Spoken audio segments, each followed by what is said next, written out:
கடகராசினா சந்திர பகவான் சொந்த வீடு, மதி, சிந்தனை எல்லாத்துலேயுமே ரொம்ப அட்வான்டேஜாக யோசிப்பீங்க. எல்லாருமே சொல்லிட்டு செய்வாங்க. நீங்க செஞ்சுட்டு மற்றவங்களை சொல்ல வைக்கக்கூடிய அளவுக்கு உங்களுடைய ஒவ்வொரு மூமெண்ட்டும் ஸ்ட்ராங்கா இருக்கும். வாழ்க்கையில ஒரு விஷயத்தை நினைச்சீங்கன்னா முடிக்காம தூங்க மாட்டீங்க. நீங்க ஒரு இடத்துல இருக்கிறீங்கன்னா உங்களை சுத்தி இருக்கக்கூடிய உங்களுடைய தேவைகளை பூர்த்தி செய்யக்கூடிய அளவுக்கு அவங்களுடைய வேலைகளோ அவங்களை சார்ந்த விஷயங்களை அவங்க மறந்தாலும் அவங்களுக்கு நினைவூட்டி அவங்களுடைய தேவைகள், ஒரு ஹாஸ்பிட்டல் மருத்துவ ட்ரீட்மெண்ட் எடுத்துட்டு இருக்கிறாங்கன்னா அவங்களுக்குரிய அந்த ஆலோசனைகளை கொடுத்து அவங்களுக்கு என்ன தேவை, என்ன பண்ணணும்ன்றது நீங்க ஃபோக்கஸ் பண்ணி பண்ணக்கூடிய அளவுக்கு உங்களுடைய மேனேஜ்மெண்ட் இருக்கும். அப்போ கடகராசினா அவ்வளோ கிளாரிட்டி, அவ்வளோ பர்ஃபெக்ட், அவ்வளோ ஒரு அழகான மேனேஜ்மெண்ட். அதுலேயும் குறிப்பா சொல்லணும்னா இன்னைக்கு அரசியல் துறையில இருந்து அதிகாரப்பூர்வமான சட்டத்துறை வரைக்குமே, ஒரு மருத்துவத்துறை வரைக்குமே பெரிய லெவல்ல பெரிய இலக்கில் இருக்கக்கூடியவங்க எல்லாமே கடகராசி என்பர்கள்னு சொல்லலாம். இவர்களது வாழ்க்கையில இவங்க ஸ்டார்டிங்ல எவ்வளவு கஷ்டங்களை சந்திக்கிறாங்களோ அவ்வளவு பாசிட்டிவான வளர்ச்சி அடையக்கூடியவங்க. அதுலயும் இவங்களது வாழ்க்கையில கடந்த காலகட்டங்களில் நிறைய கஷ்டங்களை சந்திச்சது கடகராசி என்பர்கள் தான். கண்டகச்சனி அஷ்டமச்சனி வந்ததுல இருந்து கடந்த 5 வருஷமா இந்த நிலை எதிரிக்கு கூட வரக்கூடாதுன்ற அளவுக்கு பாதிப்புகளை சந்திச்சது நீங்க தான். அதுலயும் சிலரது வாழ்க்கையே கேள்விக்குறி, திருமண வாழ்க்கை ஏன் பண்ணுன்ற அளவுக்கு எல்லாமே பிரச்சனைகளை சந்திச்சவங்களும் நீங்க தான். காரணமே இல்லாம டைவர்ஸ் வரைக்கும் போய் அதுல இருந்து மீண்டு வெளியில வர முடியுமான்னு யோசிச்சு இன்னைக்கு அதே வாழ்க்கையே தன் முயற்சியால பலப்படுத்தி ஸ்ட்ராங் பண்ணி அடுத்த கட்டத்துக்கு கொண்டு போய் மற்றவங்களுடைய எதிரில் நீங்க ரோல் மாடலா நிற்கக்கூடிய அளவுக்கு ஒவ்வொரு மேனேஜ்மெண்ட்டும் உருவாக்கிட்டு இருக்கக்கூடியவங்களும் நீங்க தான். ஏன்னா இவ்வளோ கடின உழைப்பும் திறமையும் ஆற்றலும் பிளஸ் அதனோட நேர்மையும் உங்ககிட்ட எப்பவுமே இருக்கும். அப்போ இந்த ஸ்ட்ரெயிட் ஃபார்வர்டு எல்லாமே கடந்த காலகட்டங்களில் நீங்க எவ்வளவு உண்மையா ஓப்பனா ஸ்ட்ரெயிட் ஃபார்வர்டோட பேசுனீங்களோ அதுவே நிறைய இடத்துல உங்களுக்கு நெகட்டிவான ஒரு சூழலை உருவாக்கிடுச்சு, கிரியேட் பண்ணிடுச்சுன்னு சொல்லலாம். அப்படி நிறைய எதிர்நீச்சல், துரோகங்கள், பாதிப்புகளை சந்திச்ச கடகராசி என்பர்களுக்கு இப்போ இந்த மாதம், இந்த ஜூன் மாதத்துல பாத்தீங்கன்னா கரெக்டா செவ்வாய் பகவான் உங்களுடைய ராசிக்கு சரியா பாத்தீங்கன்னா உங்களுக்கு யார் 10ஆம் வீட்டிற்கு அதிபதி, இங்க 5ஆம் வீட்டிற்கு அதிபதி. 10 + 5 பாருங்க, 5ன்றது உங்களுக்கு உங்களுடைய ஆசைகள், அதிர்ஷ்டங்கள், லட்சியங்கள், புத்திர பாகியம் சார்ந்த இடமும் அதுதான், பூர்வீக சொத்துக்கள் சார்ந்த இடமும் அதுதான், பூர்வீகத்துக்கு சம்பந்தப்பட்ட எல்லாமே. அடுத்தது அதே சூழல்ல பாத்தீங்கன்னா 10ஆம் பாவம். 10ஆம் பாவம்னா உங்களுடைய தொழில், வேலை, உங்களுடைய கடமைகள், இதெல்லாம் சார்ந்த இடம் அதுதான். அப்போ இந்த 2 இடத்திற்கு அதிபதி செவ்வாய் உங்களுடைய ராசியிலேயே உட்கார்ந்தது நல்ல விஷயமா இருந்தாலும் அந்த இடத்துல அவர் டோட்டலா நீச்சமாயிட்டார். அப்போ நீச்சமடைஞ்ச செவ்வாயால என்ன ஆயிடுச்சுன்னா உண்மையை சொல்லணும் மன உளைச்சல் அதிகம். மன உளைச்சல்னா ஏனோதானோன்னு இல்லை, கொஞ்சம் மிஸ் ஆனாலும் இவ்வளவுதான் லைஃப்ன்ற அளவுக்கு எல்லாமே சில பிரச்சனைகள் உங்களுக்கு கிராஸ் பண்ணி போயிருக்கும். அதுலயும் குறிப்பா சொல்லணும்னா உங்களது வாழ்க்கையில நீங்க எல்லாத்துலயுமே அசால்ட்டா இருந்து ஒண்ணு நடக்கிறது வேற, பர்ஃபெக்டா இருந்து சம்பந்தமே இல்லாத அளவுக்கு சில பாதிப்புகளை சந்திக்கிறது வேற. அப்போ தொழில் சார்ந்த பிரச்சனைகளும் வேலை சார்ந்த பிரச்சனைகளும், நிறைய பேருக்கு வேலையே போயிடுச்சுன்னு சொல்லலாம்.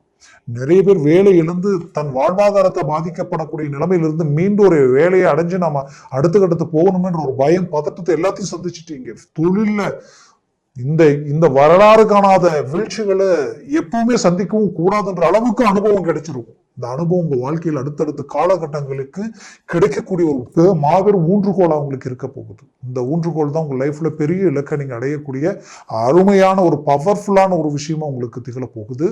அந்த அளவுக்கு பிரச்சனைகளை சந்திச்ச கடகராசி அன்பர்களுக்கு அந்த செவ்வாய் பகவான் இந்த மாதம் கரெக்டா பாத்தீங்கன்னா 6ஆம் தேதி உங்களுக்கு புதன் பகவான் உங்களுக்கு மிதுனத்திற்கு ஆட்சி வீட்டுக்கு வந்துருவார் ஒண்ணு.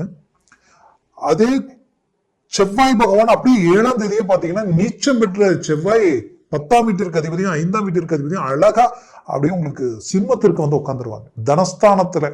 அப்போ தொழில நல்ல தனம், செல்வம், செல்வாக்கு பெருக போகுது.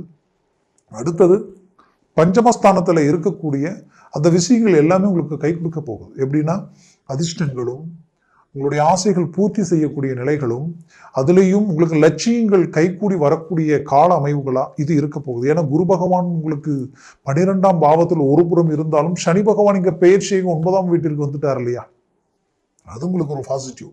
அப்போ இந்த பாசிட்டிவான சில விஷயங்கள் எல்லாமே உங்களுக்கு பெரிய லெவல்ல சப்போர்ட் பண்ண போகுது. அதற்கு பெரிய லெவல்ல ஒரு ரீச் ஆக வேண்டிய நீங்க உங்களுக்கு இந்த ஜூன் மாதம் ஒரு பெரிய லெவல்ல உங்க லைஃப்ல ஒரு வெற்றி படிக்குரிய முதல் படியை எடுத்து வைக்கக்கூடிய ஒரு நேரமா உங்களுக்கு திகழ போகுது. அதுலயும் குறிப்பா சூரிய பகவான் பாருங்க, உங்களுக்கு 12ஆம் பாவத்துல தனஸ்தானாதிபதி கரெக்டா 14ஆம் தேதி புதனோடு இணையக்கூடிய ஒரு காலமா இருக்கும். ஆனா அந்த 15ஆம் தேதிக்கு முன்னாடி பாத்தீங்கன்னா ஒரு லாபஸ்தானத்துல ஒரு செல்வம், செல்வாக்கு, முயற்சி, முன்னேற்றங்கள் எல்லாத்திலையுமே கை கொடுக்க போறாரு. அப்ப இந்த மாதத்துல ஒரு சில திருப்பங்கள் உங்களுடைய வாழ்க்கையை பெரிய இலக்கு உருவாக்க போகுது. சுக்கிர பகவான் உங்களுக்கு பாக்கியத்துல நிக்கிறார். இங்கே உங்களுக்கு 10ஆம் வீட்டுல நிக்கிறார். சுக்கிர பகவான் உங்களுக்கு 4ஆம் அதிபதி. இந்த 4ஆம் அதிபதியும் பிளஸ் லாபஸ்தானாதிபதி உங்களுக்கு 10ஆம் வீட்டில் நிக்கிறதுனால தொழில் ரீதியில ஒரு நல்ல growth கிடைச்சிடும். வேலையில நல்ல ஒரு இம்ப்ரூவ்மெண்ட் கிடைச்சிடும். வேலை இல்லாதவங்களுக்கு வேலை கிடைச்சிடும். வேலையில ப்ரமோஷனுக்கு போகக்கூடிய அளவுக்கு மற்றவங்க பார்வை உங்க மேல ஃபோக்கஸ் ஆகும். அதனால ஒரு நல்ல ரிசல்ட் அடையக்கூடிய ஒரு நேரமா இது இருக்க போகுது. இதுலயும் உங்களுடைய ராசிக்கு கரெக்டா பாத்தீங்கன்னா உங்களுடைய பாக்யாதிபதி 12ஆம் பாவத்தில் இருக்கிறதுனால தந்தையினுடைய ஆரோக்கியத்தை ரொம்ப கேர்ஃபுல்லா கவனமா பார்த்துக்குங்க. அதுல கோட்டை விட்டுறாதீங்க. ஏன் நான் சொல்ல வரேன்னா, கடகராசி என்பவர்கள் நிறைய மன உளைச்சல் கடந்து வந்துட்டீங்க. நிறைய பிரச்சனைகள் உங்களை சுத்தி இருக்கு. நிறைய கமிட்மெண்ட்ஸ் இருக்கு. எல்லாத்தையும் பார்க்கணும். ஆனா இவ்வளவு கஷ்டங்களையும் பார்த்துட்டு இருக்கிற உங்களுடைய மனசை யாரும் புரிஞ்சுக்கலன்ற வருத்தம் உங்களுக்குள்ள இருந்துகிட்டு தான் இருக்கு. பட் இது எல்லாத்தையும் தாண்டி இவ்வளவு பார்த்துட்டு இருக்கிற நேரத்துல நம்ம குடும்பத்துல இருக்கக்கூடிய ஆரோக்கிய நிம்மதியை அவசியம் பார்த்துக்கணும். ஏன்னா சத்ரு சம்பந்தப்பட்ட இடத்திற்கு அதிபதி பாத்தீங்கன்னா 12ஆம் பாவத்துல மறைவது நல்லது. அதனால இருக்கிற கடன் சுமைகள் எல்லாத்தையும் நீக்கக்கூடிய ஒரு நேரமா இருக்க போகுது. எதிரிகள் விலகக்கூடிய ஒரு நேரமா இருக்க போகுது. அது மட்டுமல்ல, உங்களுடைய வாழ்க்கையில உங்க ஆரோக்கியத்தில் இருக்கக்கூடிய பிரச்சனைகளும் தீரக்கூடிய ஒரு நேரமா இது திகழ போகுது. அப்போ இது எல்லாமே உங்களுக்குரிய ஒரு பாசிட்டிவான ஒரு நேரமா இருந்துட்டாலும் உங்களுக்கு ஒரு புறம் ஒரு சில நெகட்டிவ்கள் இருக்கு. அதனால உங்களுடைய வண்டி வாகனங்கள், போக்குவரத்துகள், கடந்த அஷ்டமச்சனியில நீங்க ஏதாவது வண்டி வாகனங்கள் சார்ந்த விஷயங்களை போக்கஸ் பண்ணியிருந்தாலும் அதில் எல்லாத்தையும் கொஞ்சம் சற்று கவனமா மேனேஜ்மெண்ட் பண்ணுங்க. அதெல்லாம் உங்களுக்கு ஒரு நல்ல கை கொடுக்கும். மொத்தத்துல கடகராசி அன்பர்களுக்கு பாத்தீங்கன்னா இந்த கிரக பெயர்ச்சிகள் வரக்கூடிய காலகட்டங்களில் ஒவ்வொன்றும் உங்களுக்கு சாதகமா இருக்க போகுது. அதுவும் பெற்ற பிள்ளைகளுடைய வாழ்க்கையில கடந்த காலகட்டங்களில் செய்த சில நல்ல விஷயங்கள், சுபகாரியங்களால சில பிரச்சனைகளை சந்திச்சவங்களுக்கு அதிலிருந்து அழகா ரிலீஃப் ஆகக்கூடிய ஒரு நேரம் கிடைக்கும். அதுலயும் கொடுத்த பணம் கை சேரும். கொடுக்க வேண்டிய இடத்துல உங்களுடைய வரவு செலவு எல்லாத்தையும் அழகா டேலி பண்ணிடுவீங்க. குலதெய்வ வழிபாடுகள் உங்களுக்கு பெரிய லெவல்ல உங்களுக்கு அதற்குரிய வழிபாடுகளை செய்யக்கூடிய வாய்ப்புகள் உங்களுக்கு கிடைக்கும். குறிப்பா உங்களுடைய சொந்த பந்தம், முற்றார் உறவினர்கள் எல்லாமே உங்களை சூழக்கூடிய ஒரு நேரமா வரக்கூடிய காலம் உங்களுக்கு இருக்கும். ஏன்னா கடகராசி அன்பர்கள் எவ்வளவு பாதிக்கப்பட்டு உங்களுக்கு எதிரில் நின்று பேச யோசிக்கக்கூடியவங்க கூட உங்களை காயப்படுத்தக்கூடிய நிலைகள் கடந்த காலகட்டங்களில் சந்திச்சிட்டீங்க. எங்க உங்களுடைய அந்தஸ்து, மரியாதை, கௌரவம் பாதிக்கப்பட்டுமோன்ற மன உளைச்சல் எல்லாத்தையுமே கடந்து வந்துட்டு இருக்கக்கூடிய உங்களுக்கு இதுல இருந்து ஒரு நல்ல ரிலீஃப் கிடைக்கக்கூடிய ஒரு நேரமா வரக்கூடிய காலம் உங்களுக்கு இருக்க போகுது. முயற்சிகளை ஸ்ட்ராங் பண்ணுங்க. 100% சக்சஸ் அடைய போறீங்க. வெளிநாடு முயற்சிகள் சக்சஸ்ஃபுல்லா கிடைக்கும். மூவ் பண்ணுங்க. வாய்ப்பு கிடைச்சா அதை எடுத்து செய்யுங்க. அந்த வெளிநாடு முயற்சிகள் மட்டுமல்ல, வெளிநாட்டில் இருக்கக்கூடியவங்களுக்கும் மாபெரும் மாற்றங்கள் கைக்கூடி வரப்போகுது.